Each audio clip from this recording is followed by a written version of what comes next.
Hi, my name's Dylan, and I'm going to introduce our project, Chudvis. Whether you want to feel like a superhero and use Jarvis from Iron Man, or you have really nasty, greasy Cheeto fingers and you still want to get some software development done, Chudvis is the VS Code extension for you. Chudvis is a multimodal approach to hands-off coding. It features webcam-driven eye movement tracking that replicates your cursor using your eye's movements, hand gesture recognition that executes keystrokes such as clicking, scrolling, and swiping through AI code changes. It also features voice-activated AI prompting, allowing Chudvis to come up with either integrated VS Code commands, such as opening new files, performing terminal commands, or making code edits. Let's get started with Chudvis. So first you have to click Start Controls or Control-Alt-G, which is the start and stop command. And then it starts activating the chud, which is just setting up all the backend.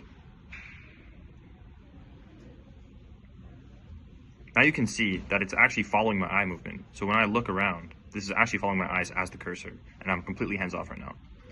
And then there's now an activatable keyword. So when I say that, we can get started. Chudvis, make me a Python file called demo.py. Now it's going to think and delegate to a smaller agent on what command it should perform. Create a demo. As you can see, the chud made demo.py. So now let's try to get it to actually write some code. Chudvis, write a simple HTTP client to communicate with an OpenAI backend in demo.py. I'll talk about a little bit about the libraries that we're using. So first, for the eye recognition, we're actually using MediaPipe, which is open source by Google. Then for the agent that we're running, we're using Backboard. So we're actually delegating the tasks between two different models. So first, to decide what command it should run and whether or not it needs to do code edits, it's actually using a lighter weight Gemini model, while to do the actual code edits, it's doing Anthropic's Opus 4.7. And then it's actually using Backboard's built-in memory system to save the session state and previous edit history.